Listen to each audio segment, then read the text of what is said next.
ان کو سینے سے سینہ لگاتے اور کہتے تیرا یہ سوال تھا، اس کا یہ جواب ہے. دوسرا آتا اس سے کہتے تو یہ گھر سے سوچ کے آیا تھا، تیرا سوال یہ ہے، اس کا جواب یہ ہے. اس طرح 40 سے مصافحہ کیا، معانقہ کیا. ان کے سوالات کے پوچھنے سے پہلے جوابات بھی دے دیے اور اس کے بعد کہا کیا ہے گروہ علماء، تم سوال کرتے اور میں جواب دیتا تو عبد القادر کی کیا اس میں خصوصیت تھی؟ تم سوال بھی نہ کرو، میں جواب دوں، تب پتا چلے گا کہ میں بندہ قادر ہوں، میں قادر کا بندہ ہوں. تم نے سوال بھی نہیں کیا اور میں جواب دوں تو تمہیں احساس ہوگا کہ میں قادر کا بندہ ہوں.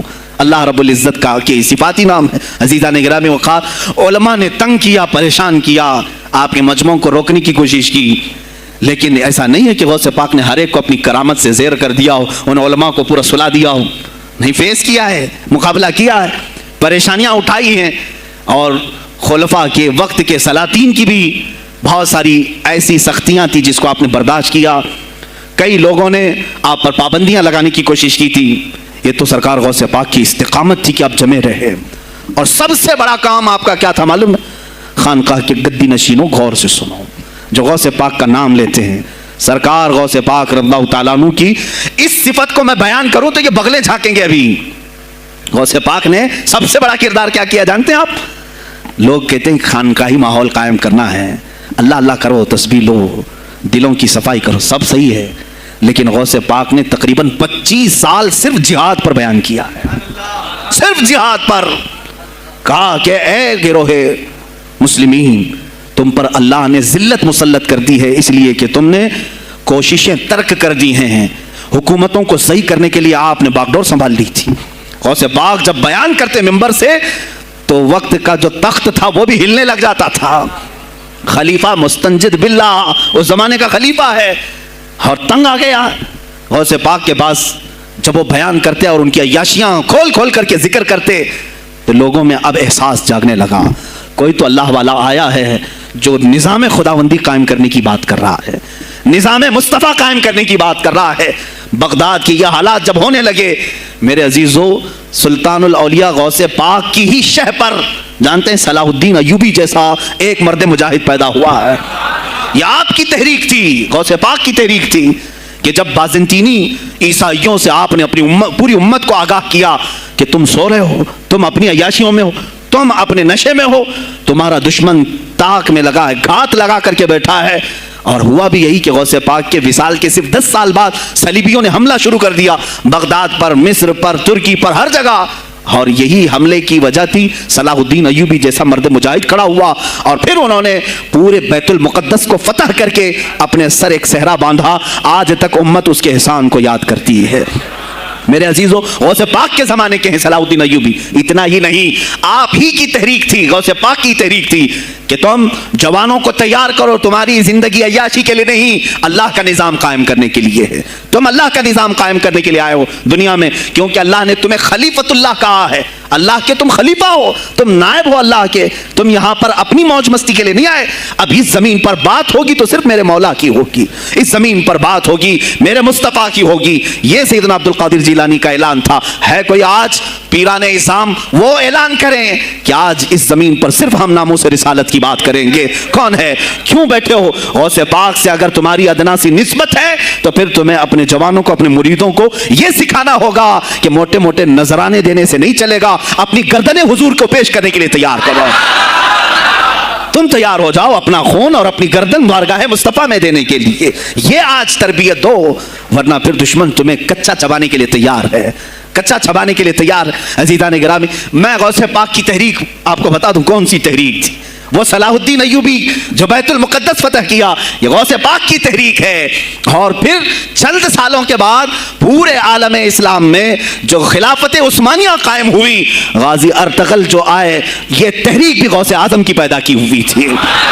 آپ نے جوانوں کو متحرک کیا تھا اور پھر امت کا وہ شعور بیدار کیا تھا جو ان میں مردہ کر چکے تھے کچھ حکومت کے کارندے. میں سمجھتا ہوں اس وقت جتنے خلفاء بیٹھے ہوئے تھے خلافتوں پر، تخت پر، جو نام کے مسلمان تھے، یا اس کو ہماری زبان میں سمجھ لو سب کانگریس کے تھے، جو منافق تھے، یعنی دکھتے تھے بس، لیکن اندر سے سب نفاق ہوتا تھا، نفاق ہوتا تھا.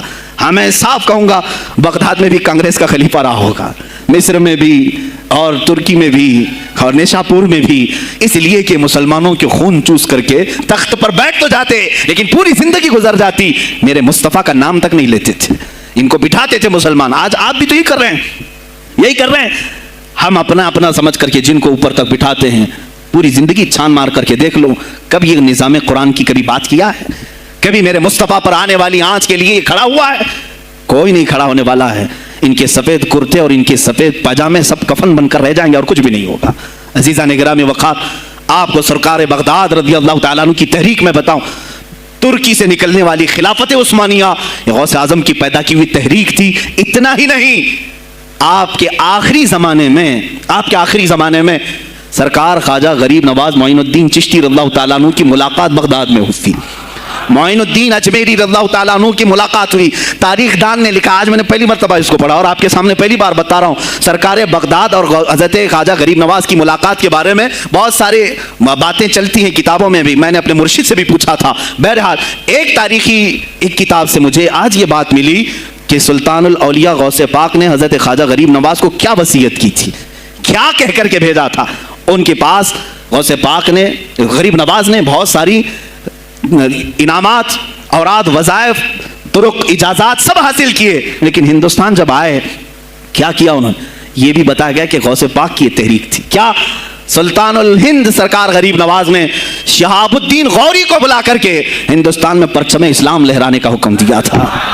یہ تحریک بھی سرکار غریب نواز نے لائی تھی بغداد کے ولی کامل سے۔ تم کیا سمجھتے ہو یہ اولیاء خالی مسلح لے کر کے گھومتے تھے؟ یا اولیاء اکرام صرف گدی نشین تھے؟ نہیں میرے عزیزو، یہ حکومت وقت کو آنکھ میں آنکھیں ڈال کر بات کرتے تھے اور پھر نظام مصطفیٰ کی بات للکار کر کے کرتے تھے۔ آج کے زمانے میں کچھ لوگوں نے اولیاء کو ایسا پیش کیا ہے جیسے وہ درویش بس جنگل میں رہتے تھے اور کچھ نہیں۔ نہیں میرے عزیزو، وہ اللہ کے شیر تھے، اللہ کے شیر تھے۔ اسی لیے تو اقبال نے کہا ہے اللہ کے شیروں کو آتی نہیں ربائی۔ وہ کبھی لومڑی پن کا انہوں نے اپنے آپ میں اظہار ہی نہیں کیا کہ نہیں یہ بھی چلے گا وہ بھی چلے گا، کبھی نہیں۔ وہ گرجتے تھے اپنے تخت پر، اپنی خانقاہوں پر۔ دیکھیں خلیفہ مستنجد باللہ، ابو المظفر اس کو کہتے ہیں، بغداد کا وہ خلیفہ، عباسی خلیفہ، بڑا طاقتور، اور اسی کے زمانے میں غوث پاک ہیں۔ ایک فارس سے آنے والے اجمی عبد القادر، شیخ عبد القادر، جب بغداد کی جامع مسجد میں بیان کر رہے ہوں، در و دیوار ہل رہے ہیں۔ وہ اپنے خلافت کے دربار میں بیٹھا ہے خلیفہ، اچانک بہت زور کی آواز آئی، پورے محل میں گونج گئی۔ پوچھا یہ آواز کیسی بغداد میں؟ لوگوں نے معلوم کر کے بتایا کہ شیخ عبد القادر جیلانی نے چھینک ماری، ان کے مریدوں نے صرف جواب دیا ہے۔ ان کو چھینک آئی تھی، جواب میں لوگوں نے یرحمک اللہ کہا، وہ خلیفہ وقت کے محل تک پہنچ گئی آواز۔ تو اس نے کہا یہ تو پورا ہلا دینے کی بات ہے۔ ایک بات یاد رکھو میرے عزیزو، آواز ہو سکتا ہے تمہاری مسجد سے باہر جائے نہ جائے، تمہاری آواز کا دار و مدار تمہارے گلے پر نہیں ہے۔ ایک بار تم پکارو گے، پہنچانا میرے مولا کا کام ہے۔ اب ہماری آواز کہاں کہاں تک پہنچتی ہے، کس کے ٹائر پھٹتے ہیں، یہ سب بات کی بات ہے۔ تم پکار کر کے تو دیکھو۔ اللہ رب العزت کے نام پر عزیزان گرامی وقار مستنجد باللہ آیا اور وہی کیا جو ہر عیاش کرتا ہے۔ ظاہر سی بات ہے، مولوی صاحب کچھ لے دے کے چھوڑ دو، جان بخش دو، جاؤ کہیں بیٹھو، آپ اللہ اللہ کرو۔ کہاں یہ حکومت سیاست کی باتوں میں آپ آ گئے؟ چند دنوں پہلے میں نے بھی سیاست کی بات کی تو مجھے بھی ایک مشورہ ایسا آیا کہ آپ کو انٹرسٹ ہے ایم پی بننے کا، ایم ایل اے بننے کا؟ میں نے کہا مجھے انٹرسٹ تو نہیں ہے لیکن کرسی صاف کرنے کا انٹرسٹ بہت ہے، اس پر جو کچرا ہے اس کو صاف کرنے کا انٹرسٹ بہت ہے۔ انشاءاللہ العزیز وقت آئے گا وہ صاف ہوں گی بھی۔ عزیزان گرامی، مستنجد باللہ 10 اشرفیوں کی تھیلیاں لے کر سونے کی غوث پاک کے دربار میں آیا۔ آپ مریدین کے ساتھ بیٹھے ہیں، ارے وہ حال و قال کی مجلسیں ہیں۔ مستنجد باللہ آیا غوث پاک کی بارگاہ میں، کہا کہ حضور آپ قبول کر لیں، نذرانہ ہے۔ آپ نے کہا تو رکھ لے اپنا نذرانہ، تو اپنے پاس رکھ لے۔ کہا کہ ہدیہ قبول کرنا سنت ہے، آپ سنت کے خلاف کرتے ہیں۔ غوث پاک نے کہا اللہ ایک تھیلی لیا اور اپنے بغل میں دبا کر کے اس کو نچوڑنا شروع کیا تو اس سے خون ٹپکنا لگا۔ خون اتنا ٹپکنے لگا تو حاضرین مجلس دم بخود رہ گئے۔ خلیفہ مستنجد باللہ بھی دیکھ رہا تھا۔ غوث پاک نے فرمایا ابھی تو یہ ایک تھیلی ہے، میں 10 کو نچوڑوں گا تو یہ خون تیرے دربار تک پہنچ جائے گا، تیرے دربار تک پہنچ جائے گا۔ تو مجھے وہ اشرفیاں دینے آیا ہے جو تو نے غریبوں کے مال کو چوس کر کے حاصل کیا، تو مجھے خریدنے کے لیے آیا ہے۔ اگر مجھے تیرے خاندان کی حرمت کا خیال نہ ہوتا تو میں آج پورے بغداد کی نالیوں میں اسی کا خون بہا تھا۔ خلیفہ مستنجد باللہ بے ہوش ہو گیا، اور اس کے بعد جب ہوش آیا اس نے توبہ کیا اور آپ کے ہاتھ پر بیعت بھی کیا۔ اب اس کے بعد وہ خلیفہ ایسا پاک ہوا، نظر غوث جو پڑھی۔ اب اس کے بعد دربار خلافت کے حالات کیا ہو گئے سنیں۔ میں آج سیاست پر بات کر رہا ہوں۔ اب خلیفہ مستنجد باللہ کا دل جب صاف ہوا، 8 دن کے بعد وہ حاضر آیا، کہا سلطان الاولیاء اے شیخ عبد القادر جیلانی، آپ حکم فرمائیں کہاں کس طرح کا گورنر رکھنا چاہیے، گورنر کس طرح کا ہونا چاہیے۔ آپ نے غوث پاک نے اپنے خلفاء کو حکم دیا کہ لسٹ بنائی جائے، اسلامی سلطنت میں گورنر کون ہوگا۔ لسٹ بنی، کہا وہ ہوگا جس کی تہجد قضا نہیں ہوتی، وہ گورنری پر آئے گا جو سنت رسول کو ہلکا نہیں سمجھتا ہوگا، وہ گورنری پر آئے گا جس کی نمازیں کوئی قضا باقی نہ رہی ہوں، اس لیے کہ جو اللہ کا قرضہ باقی رکھے گا وہ لوگوں کا بھی مال کھا جائے گا۔ آپ نے لکھایا نام، خلیفہ مستنجد باللہ نے آپ کے اشارے پر گورنر پورے تبدیل کر دیے۔ ہر جگہ پر ایسے لوگوں کو رکھا جو سرکار غوث پاک کے یا تو مرید تھے یا خلیفہ تھے یا شاگرد تھے، اور ان کے دلوں میں اللہ کا خوف تھا، اور وہ پورے بغداد اور آس پاس کی سلطنتوں کو سنبھالے ہوئے تھے۔ ایک وقت ایسا آیا کہ وہی چند سال پہلے جو بغداد نشے میں ڈوبا ہوا تھا، 10 سالوں کے بعد لوگ کہنے لگے کہ آج بغداد ایسا لگ رہا ہے جیسے عمر بن خطاب کا زمانہ آ گیا ہو، عمر بن خطاب کا زمانہ آیا ہو۔ تم نے تو غوث پاک کی 11ویں کھائی ہے نا، اصلاح حکومت ان سے نہیں سیکھا، وہ آئے تھے نظام تبدیل کرنے کے لیے۔ آج میں علماء سے بھی یہی کہوں گا، تم حق بات تو پہنچاؤ قوم تک۔ آج حالات ایسے ہیں میرے عزیزوں، ڈر اور خوف ان کے سینوں پر طاری ہوا۔ کس بات سے ڈرتے ہو؟ کیا تم نے اللہ کی ذات پر ایمان نہیں لائے؟ یہ نہیں کہتے ہو موت و حیات اللہ کے ہاتھ ہے، رزق اللہ کے ہاتھ ہے، پھر ڈرتے حکومت وقت سے کیوں؟ مجھے ابھی چند دنوں پہلے ایک میسج یہ بھی آیا تھا کہ حضرت آپ تو پاکستان کے علامہ خادم حسین کی تعزیت پر بیان کر رہے ہو، آپ دیکھ نہیں رہے یہاں کا ماحول کیسا ہے۔ عزیزان گرامی، اس دن مجھے افسوس اس بات پر ہوا، سوال پر، ہائے افسوس، اس قدر تمہارے ضمیر مردہ ہو گئے، اس قدر تم بزدل ہو گئے، لاکھوں لوگوں کے دلوں میں شمع عشق مصطفیٰ جگانے والے پر تمہاری زبان بند ہے، تمہاری زبان بند ہے۔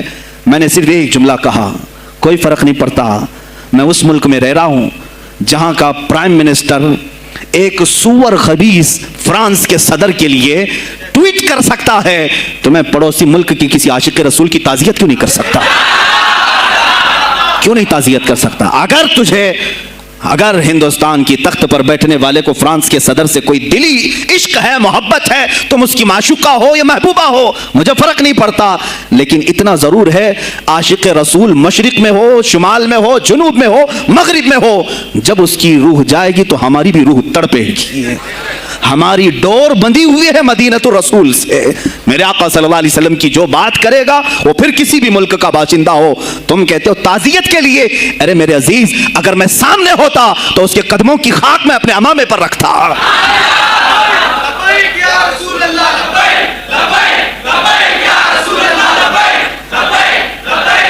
عزیزان گرامی وقار، یہ بہت خاموشی ہم نے اختیار کی، بہت خاموشی، کوئی بات نہیں۔ تم دیکھو گے حالات خراب ہونے کی جو شکایات آج کر رہے ہیں علماء، تم سب کے سب جاؤ گے۔ مجھے ابھی بچوں نے بتایا کوئی کانگریس کے لیڈر کا انتقال ہو گیا تو پیر صاحب تعزیت کے لیے باہر کھڑے ہو گئے، باہر آ گئے، ہم ان کی تعزیت کرتے ہیں۔ ڈوب مرو چلو بھر پانی میں، تمہاری گدی پہ ہی مر جاؤ۔ تمہاری زبانوں پر جب عاشق رسول کے لیے تعزیت کے الفاظ آنے میں ہچکچاہٹ آتی ہے، کون سا عشق رسول، کون سا کلمہ تم نے پڑھا ہے؟ غوث پاک کی اگر تمہارے اندر ذرا برابر بھی نسبت ہے تو میں کہوں گا میرے عزیزو، سلطان الاولیاء غوث پاک عاشق رسول ہی نہیں، فنا فی الرسول تھے۔ میرے نبی کی بات پر اگر کوئی انگلی بھی اٹھاتا، آپ یا تو اپنی کرامت سے اس کا منہ توڑ جواب دے دیتے۔ کسی عیسائی نے صرف یہ کہا تھا میرے نبی عیسیٰ افضل ہے، وہ مردوں کو زندہ کرتے تھے، آپ کو جلال آیا، کہا محمد افضل نہیں ہے اس لیے کہ وہ مردے زندہ نہیں کرتے تھے، آپ اس کا ہاتھ پکڑ کر قبرستان لے گئے۔ میرے نبی پر بات کرتا ہے، میں تجھے زندہ کر کے دکھاتا ہوں، اپنی کرامت سے مردے کو زندہ کر کے دکھایا۔ اب بول کون افضل ہے، عیسیٰ افضل ہے کہ میں افضل ہوں؟ تو نے تو عیسیٰ علیہ السلام کو مردے زندہ کرتے دیکھا تو نہیں، لیکن عبد القادر کو سامنے دیکھا۔ غوث پاک نے کہا میں اپنا موازنہ عیسیٰ علیہ السلام سے نہیں کرتا ہرگز، لیکن یاد رکھنا میرے نبی پر اگر زبان کھولے گا تو عبد القادر اپنے قدم سے اس کو جواب دے گا۔ وہ جواب دیتے آپ کی زندگی ناموس رسالت کی حفاظت کے لیے گزری ہے. سلطان الاولیاء غوث پاک رضی اللہ تعالیٰ عنہ کی بارگاہ میں جب ایک سوال آیا کہ لوگ کہتے ہیں نبی ہر جگہ کیسے حاضر ہو سکتے ہیں, آپ نے خود کر کے دکھا دیا. کوئی صاحب آئے, کہا ہمارے گھر دعوت ہے, آپ تشریف لائیں. کہا ٹھیک ہے آتا ہوں. تھوڑی دیر بعد دوسرے آئے, کہا ہمارے گھر دعوت, آپ آئے. سیم ٹائم پہ کئی 70 لوگ آئے, سب کی دعوت قبول کی. دوسرے دن شام میں لوگ آ کر کے فخر کر رہے ہیں, آج میرے گھر شیخ عبد القادر جیلانی آئے تھے. دوسرا کہہ رہا نہیں میرے گھر آئے تھے. تیسرا کہہ رہا میرے گھر آئے تھے. ایک وقت میں سب گھروں پر کیسے؟ سبوں نے کہا انہیں سے پوچھتے ہیں وہ کہاں گئے تھے. جب لوگ آئے تو سننے میں یہ آتا ہے کہ آپ ایک درخت کے نیچے بیٹھے تھے. لوگ سوال کرنے کے لیے آئے, سب آپس میں کہہ رہے ہیں ہمارے گھر آئے تھے, ہمارے. آپ بتائیں کیا کس کے گھر گئے تھے؟ تو انہوں نے کہا درخت کے اوپر دیکھو. تو لوگوں نے درخت کے اوپر نگاہ ڈالی تو دیکھا ہر پتے پر شکل عبد القادر نظر آ رہی ہے. فرماتے ہیں اللہ نے عبد القادر کو یہ اتنی قدرت دی ہے کہ بیک وقت وہ کئی جگہوں پر حاضر ہو سکتا ہے. تو جب ایک غلام رسول کو اللہ نے یہ طاقت دی تو رسول مختار کو کتنی طاقت دی ہوگی. انہوں نے ناموں سے رسالت کو واضح کیا ہے. میرے عزیزو, اولیاء کاملین اسی لیے آتے ہیں, وہ نبی کا پرتو بن کر کے آتے ہیں, اور آج ان کے نام کی 11ویں کھا کر کے موٹے ہو رہے ہیں, بس اور کچھ نہیں. اور لوگ یہ سمجھتے ہیں نفس کو موٹا کر کے تم اپنی زبانوں میں گھی لگا چکے ہو, بولو گے تو پکڑے جاؤ گے, بولو گے تو تمہارے اوپر کیس ہو جائے گا. ہو نہیں تو میرے عزیزو, آج تو حالات ایسے ہیں. میں رو پڑا کل جب مجھے یہ رپورٹ ملی کہ صرف ہندوستان کی سوشل میڈیا پر 25,000 پوسٹ میرے نبی کی شان میں گالیاں دی گئی ہیں. 25,000 لوگوں نے گستاخی کی ہے. تم بھی تو رات بھر انٹرنیٹ چلاتے ہو, پورا کا پورا وقت اپنے موبائل میں صرف کرتے ہو. جانا ہے تمہیں بھی میرے آقا کی بارگاہ میں, یاد رکھنا حضور پاک صلی اللہ تعالیٰ علیہ وسلم کے دربار میں جانے والے ہو اور تمہارا کوئی عذر قبول نہیں کیا جائے گا. حضرت سعد بن ربیع کی وہ بات مجھے یاد آتی ہے. جنگ احد میں حضور کی حفاظت کے لیے لڑتے لڑتے میدان میں ایسے آ گئے تھے کافروں کے کہ آپ کے گوشت کے ٹکڑے اڑ رہے تھے, جسم کے گوشت کے ٹکڑے اڑ رہے تھے. میرے آقا دیکھ رہے تھے. شام کا وقت ہوا, احد کا میدان, آوازیں, سناٹا, 70 لاشیں پڑی ہوئی تھی صحابہ کی. اللہ کے نبی نے پکارا میرے سعد کو ڈھونڈو, کہاں ہے سعد, کہاں ہے؟ صحابہ کہتے ہیں ہم آواز دینے لگے سعد تم زندہ ہو, رسول تجھے بلا رہے ہیں. حضرت سعد بن ربیع 7 لاشوں کے نیچے دبے ہوئے تھے اور سانسیں بھی چل رہی تھی, سانسیں چل رہی تھی. صحابہ نے جب آواز دینا شروع کیا کہ رسول پاک یاد کر رہے ہیں, وہیں سے وہ حرکت کرنے لگے. اندر سے آواز دی, اے جوانوں سعد زندہ ہے, میں یہاں لاشوں کے نیچے دبا ہوا ہوں. ہٹائی گئی لاشیں تو دیکھا ان کے جسم میں کچھ بچا ہی نہیں تھا, کچھ نہیں تھا, سب پھٹ چکا ہے. پیٹ کو تک چاک کیا گیا ہے, سانسیں باقی. سعد بن ربیع کہتے ہیں اے صحابہ شاید میں رسول اللہ تک نہیں پہنچ پاؤں گا, حضور اونچے ٹیلے پر بیٹھے ہوئے ہیں, شاید نہیں پہنچ پاؤں گا. میرا سلام میرے نبی تک پہنچا دینا, حضور تک پہنچا دینا. لیکن آنے والوں کو کیا کہا جانتے ہیں؟ میں اے جوانوں تم سب سے کہوں گا آج کے حالات میں. سعد بن ابی ربیع کہتے ہیں اے صحابہ میں تو جا رہا ہوں, میری آخری سانسیں ہیں, لیکن اگر تمہاری آنکھیں چمکتی رہی, تمہارے جسموں میں جان باقی رہی, اور میرے نبی پر اگر کسی نے انگلی اٹھائی اور گالی دی, میں قیامت کے دن اسے نہیں چھوڑوں گا. اور یاد رکھنا اللہ کی بارگاہ میں تمہارا کوئی عذر قبول نہیں کیا جائے گا اگر تمہارے جیتے جی تمہارے نبی کی ذات پر کسی نے کیچڑ اچھالا. حضرت سعد ربیع اتنا کہہ کر کے انتقال ہو گئے, وہ حضور تک پہنچائے بھی نہیں جا سکے. اے میرے عزیزو, اے جوانوں, تم کیا سمجھتے ہو کہ تم دنیا سے اسی طرح نکل جاؤ گے؟ قرآن میں بھی اللہ نے کہا ام حسبتم ان تدخلوا الجنت, تم یہ سوچ کر کے بیٹھے ہو کہ ہم جنت میں چلے جائیں گے. پیر صاحب کا دامن پکڑ لیا ہے, مجھے تو جانا ہی ہے جنت میں, پیر بخشوا دیں گے ہمیں. تم برس میں ایک مرتبہ 11ویں کر کے اور فاتحہ نیاز کر کے سمجھتے ہو اسلام کا حق ادا کر دیا. یہاں تمہارے نبی کی عظمت پر روز بروز حملے ہو رہے ہیں. آج کفر کھل کر کے آیا ہے سامنے, نہیں دیکھتے آپ؟ کفر کھل کر کے سامنے آیا ہے تعصب کے ساتھ. ہر شہر میں جاتے ہوئے گنڈے للکار رہے ہیں اسلام کے خلاف ہمارے ملک میں. اگر میں کھل کر کے آیا تو میرا کیا جرم ہے اس میں, میرا کیا قصور ہے اس میں کہ آپ بھی میں نہ بولوں؟ ہاں آج تمہارے پاس طاقت ہے, پاور ہے, جو کچھ بھی حسر اور رسوخ ہے, اس سے زیادہ کیا کرو گے کہ تم مجھے جیل میں بند کر دو گے؟ میں کل کی تفسیر میں بھی یہی کہا. ایک مولانا صاحب نے کہا کہ آپ اتنا بول رہے ہیں, آپ پر ایسے ایکٹ لگائے جائیں گے کہ زندگی بھر آپ کی ضمانت ہی نہیں ہوگی. آپ پر ایسے قانون لگائے جائیں گے کہ آپ کی زندگی بھر ضمانت ہی نہیں ہوگی. میرا دل یہ کہتا ہے اے لوگوں, اس طرح جی کر فائدہ بھی کیا؟ ایسی آزادی کس کام کی جس میں روز اٹھتے ساتھ میرے نبی کی شان میں گستاخیاں ہم سن رہے ہوں. اور حضور کو کوسا جا رہا ہو، ہم کھاتے پیتے گھوم رہے ہوں. اس سے بہتر ہے کہ جیل کی کوٹری میں ہم زندگی گزار لیں، کل بارگاہ مصطفیٰ میں اٹھنے والا چہرہ تو رہے ہمارے پاس. اگر اللہ کے نبی صلی اللہ تعالیٰ علیہ وسلم نے سوال کر لیا پکڑ کر کے کہ تیرے زندگی میں، تیری جوانی میں مجھ پر تو لوگ رنگیلا رسول کہہ رہے تھے، تو کیا کہہ رہا تھا؟ تو کیا کہہ رہا تھا اس زمانے؟ تم کیا کہو گے؟ اے اللہ کے نبی، میں مزدور تھا، میں کچھ نہیں کر سکتا تھا، میں غریب تھا، کام کاج کرتا تھا، میں کچھ نہیں کر سکتا تھا. یاد رکھو اس وقت میرے آقا تمہارے سامنے بلال حبشی کو لا کر کھڑا کر دیں گے. یہ کیا تھا بلال؟ یہ تو غلام تھا. اس کی پیٹھ پر سل رکھ کر کے پیٹھ گلا دی جاتی، تب بھی اپنی زبان پر میرا نام لینا نہیں چھوڑتا تھا. تم کون سی مزدوری کی شکایت لے جاؤ گے؟ بہانہ کرو گے اللہ کی بارگاہ میں، رسول کی بارگاہ میں بہانہ کرو گے؟ اے گروہ علماء، تم کو اللہ نے ممبر دیے ہیں خطابت کے لیے، اللہ نے اپنے رسول کا ممبر تمہیں دیا ہے، اس لیے نہیں کہ تم حکومت کی خوشامدی کرو، تم اپنے وقت کے طاغوتی قوتوں کی خوشامدی کرو، اس لیے نہیں، بلکہ آج تم سے قوم مصافحہ کر کے ہاتھ چومتی ہے صرف اس لیے کہ تمہاری زبان پر نام مصطفیٰ ہے. آج علماء کی جو عزت ہے صرف اس لیے، تمہاری پگڑیاں، تمہارے جبے دیکھ کر کے قوم عزت نہیں کرتی، صرف اس لیے ان کے دلوں میں تم مچلتے ہو کہ تم مصطفیٰ کریم کی باتیں کرتے ہو. علماء کو جاننا چاہیے کہ تمہاری عزت نبی سے وابستہ ہے. آبرو ماذا نام مصطفیٰ است، ہماری آبرو، اقبال نے کہا تھا ہماری آبرو نام مصطفیٰ سے وابستہ ہے. اگر اسی نام کو کسی نے چھیڑا تو پھر ہمارا جی کر مطلب کیا ہے؟ ہم کس کام کے؟ میں ایک مثال سے سمجھاتا ہوں. مسجد ہے، دیوار کے پینٹ کو اگر کسی نے کھرچ لیا تو ہو سکتا ہے معاف کر دیں، ہم اس کو چھوڑ دیں. کسی نے لکیر نکال دی دیوار پر، ہم چھوڑ دیں اس کو. لیکن میاں وہ ہمارے سامنے آ کر پلر ہلانے لگ گیا اور مسجد کا یہ پلر توڑنے لگ گیا، خاموش بیٹھو گے؟ اور اگر تم خاموش بیٹھے تو اس کا انجام کیا ہوگا؟ اس نے پلر ہلایا تو صرف پلر نہیں ٹوٹے گا، یہ چھت پورا سب کے اوپر گرے گا. آج ظالم کفار پورے تمہاری جڑ کو ہلا رہے ہیں، میرے نبی کی ذات کو، سیدھے مصطفیٰ کریم کی ذات کو ہلا رہے ہیں. اللہ کے حبیب صلی اللہ تعالیٰ علیہ وسلم کی ناموس کو ہلکے میں مت لینا میرے عزیزو. لاکھوں جانیں جاتی ہیں، جائیں اس نام پر. حضور اکرم صلی اللہ تعالیٰ علیہ وسلم کی ذات کو ہلکے میں مت لینا.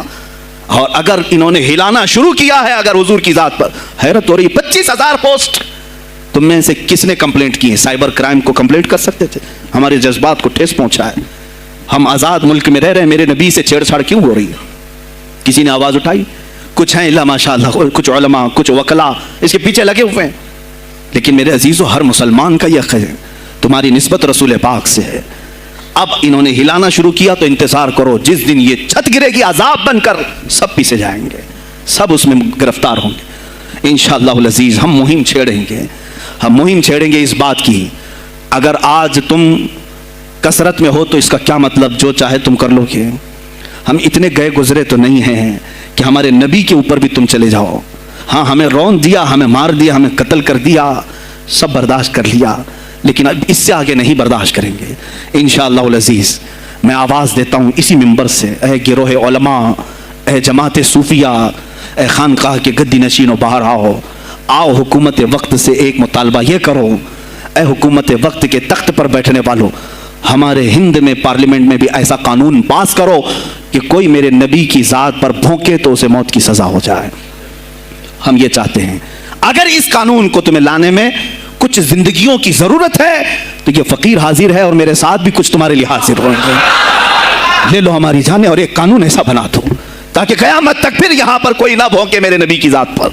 تم قانون صرف میرے نبی کے لیے نہیں، تم اپنے دیوی دیوتاؤں کے لیے بناؤ، شانتی سے رہو. ہم نے کبھی تمہارے خلاف بھونکا نہیں ہے، ہم نے کبھی دیوی دیوتاؤں کو چھیڑا نہیں ہے، اس لیے کہ اسلام اس کی اجازت نہیں دیتا. ہم گالی نہیں دیتے، ہم اسلام کی حقانیت سے بیان کرتے ہیں. لیکن خاموش رہنے کی یہ سزا ہمیں دی جا رہی ہے کہ ہمیں گالیاں دیتے دیتے یہ اب ہمارے نبی تک پہنچ گئے، ہماری ماں عائشہ صدیقہ تک پہنچ گئے، اور ہمارے تمام اکابرین اسلاف تک پہنچ گئے. اور 25 کروڑ کی تعداد میں خاموشی یہ اچھی نہیں ہے میرے عزیزو، اچھی نہیں ہے. آج افسوس اسی بات کا ہے جن کو اللہ تعالیٰ نے اپنے نبی کی نیابت عطا کی ہے، وہ نائب رسول ہیں یا کسی خانقاہ کے گدے نشین ہیں.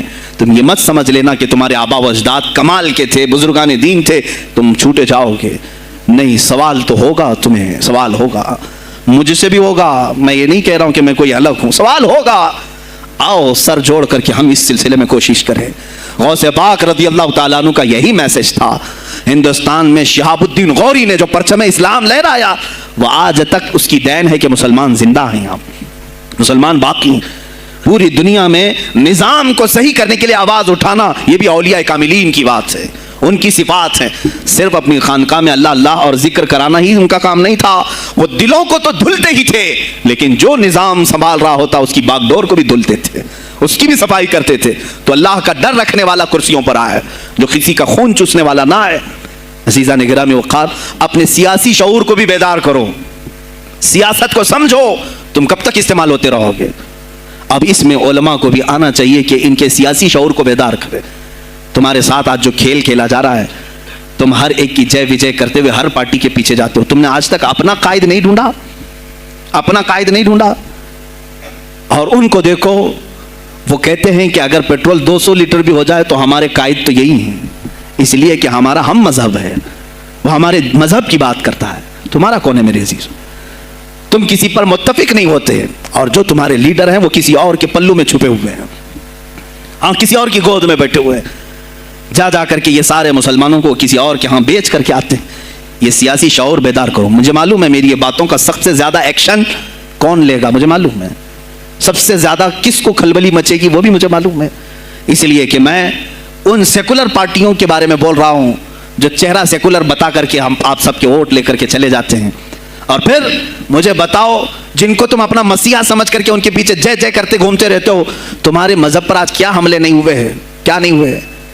کشمیر آج تک جل رہا ہے. کہاں یہ کانگریس کیوں نہیں بات کرتی ہے جو پورے مسلمانوں کی مسیحا ہے؟ کہاں ہے وہ سماجوادی، وہ بی ایس پی، فلاں فلاں فلاں جو پارٹیاں جن میں سب مسلمان جاتے ہیں؟ کیا ان کو اتنا بھی شعور نہیں کہ وہ پارلیمنٹ میں اس کے خلاف بات کریں، کہیں کہ یہ مسلمانوں کے ساتھ ظلم ہو رہا ہے، ہم ان کے ووٹ لیتے ہیں؟ نہیں بات کریں گے. یہ صرف اور صرف تمہیں استعمال کرتے ہیں، اور انہیں معلوم بھی ہے ہم نے ان سب کو خریدا ہے. ان کے لیڈروں کے منہ میں اپنی زبان رکھی ہوئی ہے، یہ کوئی بولے گا نہیں، انہیں معلوم ہے. تمہیں یہ اندازہ نہیں میرے عزیزو. آج میں بولوں تو لوگوں کو تکلیف ہوگی. کشمیر کے ایسے حالات ہیں، رو رہے ہیں وہاں پر. ایک مولانا ہے، مسجد کے امام ہیں، انہوں نے کہا، باضابطہ حلفیہ کہا نوجوان میرے پاس نماز کے لیے آتا تھا، اس نے یہ کہا کہ حضرت کیا سوسائڈ کرنے کی اجازت ہے؟ کہا کیوں؟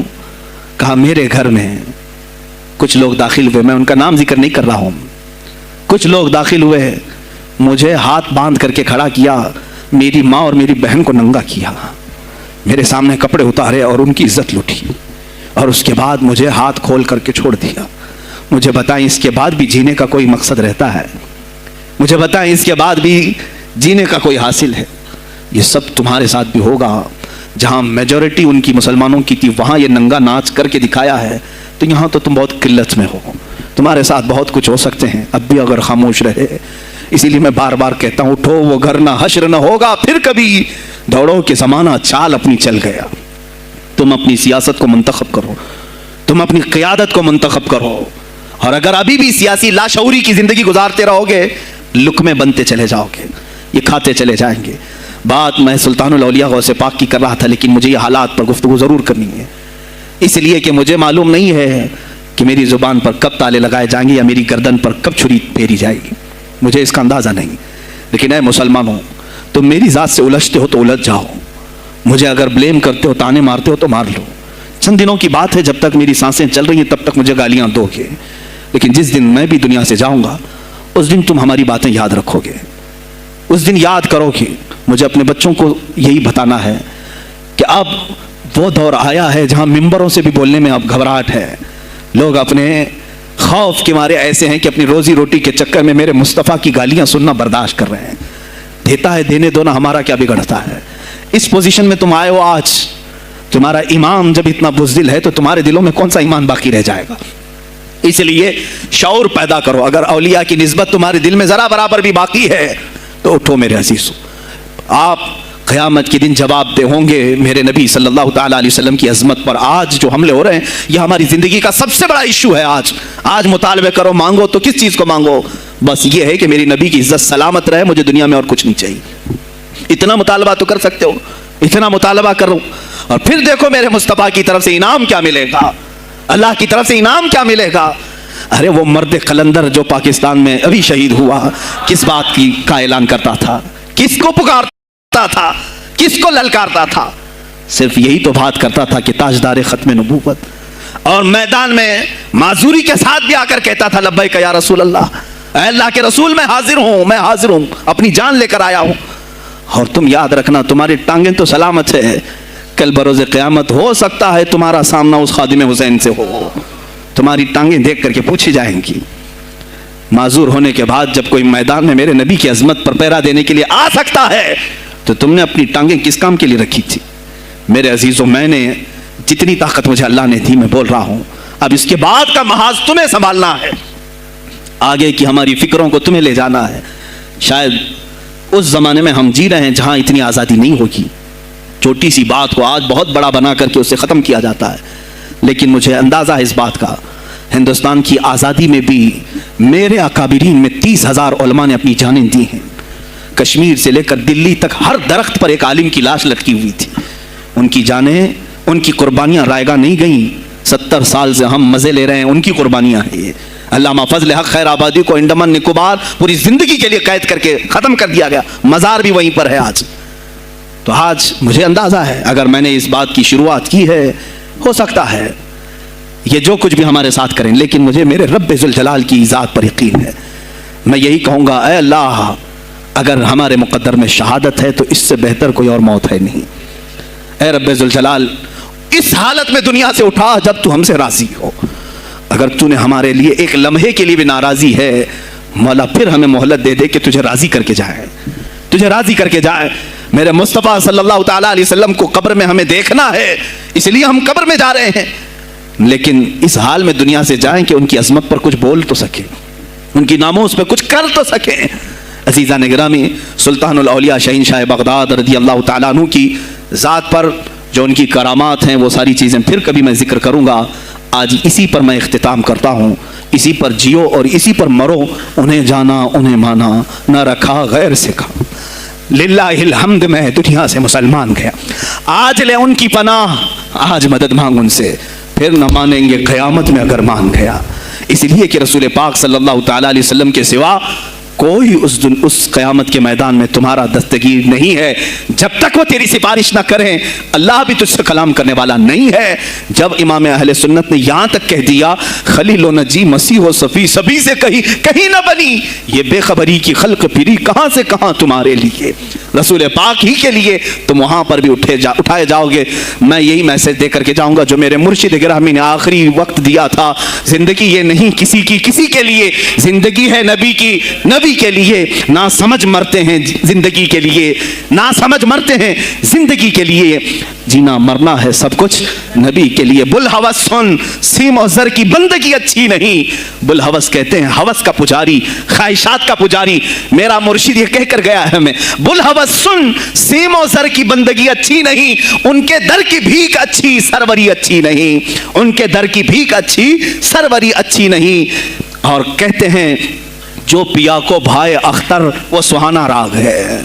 جو پیا کو بھائے اختر وہ سہانا راگ ہے. جس سے ناخوش ہو پیا وہ راگنی اچھی نہیں. جو میرے نبی کو ناپسند آئے وہ بات ہی اچھی نہیں. جو میرے نبی کو ناپسند کام ہو وہ کام ہی اچھا نہیں. جس سے ناخوش ہو پیا وہ راگنی اچھی نہیں. وآخر دعوانا الحمدللہ رب العالمین. السلام علیکم.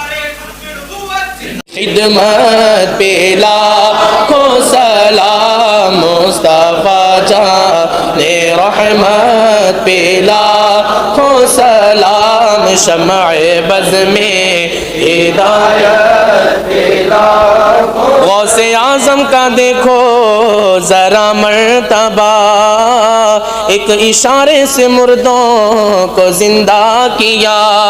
آج بھی لوگ کہتے گئے غوث الورا، غوث اعظم امام تقا والنقا، جلوہ شان قدرت پہ کاش محشر میں جب ان کی آمد ہو اور بھیجے سب ان کی شوکت پہ لاکھوں سلام. مجھ سے خدمت کے خود سیکھا ہے ہر رضا، مجھ سے خدمت کے خود سیکھا ہے ہر رضا.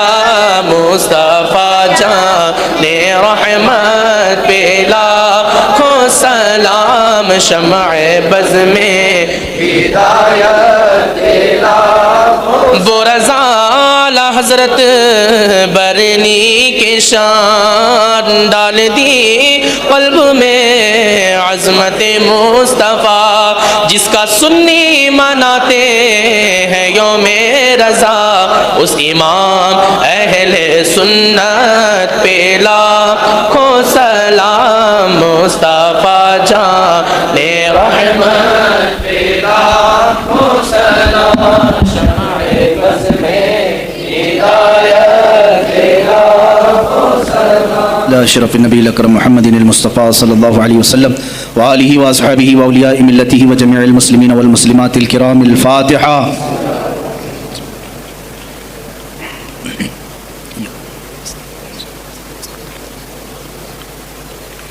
اللهم صل على سيدنا محمد وآله وأصحابه وبارك وسلم. اللهم وصل وبلغ مثل ثواب ما قرأناه من القرآن الكريم ما صليناه وما سلمناه وما هللناه وما سبحناه وهذه هدية واصلة ورحمة نازلة وبركة شاملة منا إلى حضرة النبي الأكرم محمد المجتبى محمد المصطفى صلى الله عليه وسلم وبوسيلته إلى جميع الأنبياء والمرسلين والصحابة والتابعين والخلفاء الراشدين وإلى أرواح جميع أزواج رسول الله وبناته وبنيه وإلى أرواح جميع الشهداء والنجباء والنقباء وأولياء الله الصالحين وإلى أرواح أئمة المجتهدين وجميع المؤمنين والمؤمنات وعامة المسلمين والمسلمات الأحياء منهم والأموات خاصة إلى روح سيدنا وسندنا وشيخنا وقطبنا سيدي عبد القادر الجيلاني قدس الله سره الشريف. اللهم ببركة هؤلاء المذكورين تمم مقاصد ديننا ودنيانا وأخرانا يا رب العالمين. اللهم حصل مرادنا واقض حاجاتنا يا قاضي الحاجات واشف مرضانا ومرضى المسلمين وارحم موتانا وموتى المسلمين. الہ العالمین ہمارے اس جلسے پاک کو اپنی بارگاہ میں شرف قبولیت عطا فرما. جتنے حاضرین ہیں سب کی حاضری کو اپنے گناہوں کا کفارہ بنا دے, ہماری نجات کا ذریعہ بنا دے. اے اللہ محبوب سبحانی سلطان الاولیاء غوث الاعظم عبد القادر جیلانی رضی اللہ تعالیٰ عنہ کے فیوز و برکات ہم سب کے سینوں پر نازل فرما. مولا ان کی نسبت آخری دم تک ہمارے ساتھ قائم فرما. اے اللہ ہم سب یہاں پر تیرے دربار میں حاضر ہیں, کھڑے ہیں, ہم سب کو بری شرارتوں سے محفوظ فرما, نفس امارہ کی بدکاریوں سے بچا, شیطانی وساوس سے بچا. اے اللہ ہم سب کو صراط مستقیم پر چلا. خلاق العالمین ہماری یہ جو کچھ بھی زندگی گناہوں کی نظر ہو گئی ہے ہم سب کو پاک و صاف کر کے تیرے حبیب پاک کی عظمت پر پہرا دینے والی بنا دے. اے الہ العالمین ہم نسبت میں قادری ہیں, مولا قادری کر, قادری رکھ, قادریوں میں اٹھا. قدر عبد القادر قدرت نما کے واسطے, قدر عبد القادر قدرت نما کے واسطے مولا دنیا میں بھی ان کے غلاموں میں شامل رکھ, قیامت میں ان کی مریدوں میں حشر فرما. اے رب ذوالجلال احسن الخالقین ہماری اس فاتحہ کا ثواب آج خصوصاً بالخصوص امیر المجاہدین حضرت علامہ خادم حسین رضوی رحمۃ اللہ علیہ کی روح کو نظر قبول فرما. مولا ان کا نعم البدل امت کو عطا فرما. اے رب ذوالجلال ہم میں کوئی مرد مجاہد پیدا کر. اے اللہ ہم میں کوئی مرد مجاہد پیدا کر کہ ہماری بزدلیاں دور ہو جائیں. مولا ہماری خانقاہوں کو صحیح فرما دے, ہمارے علماء کے سینوں کو ایمان سے بھر دے. مولا ان کی زبانوں میں قوت عطا کر. مولا سب کو ایمان پہ استقامت عطا فرما. مولا ان بچوں کو غازیان اسلام بنا دے. تیرے حبیب پاک پر مر مٹنے والا نفس عطا فرما. الہ العالمین ہم سب کو آخری سانس تک تیرے نبی سے وفا کرنے کی زندگی عطا. مولا ہم سب کو بے وفائی سے بچا لے. مولا ہم سب کو بے وفائی سے بچا لے. اے اللہ ہم سب کو بے وفائی سے بچا لے.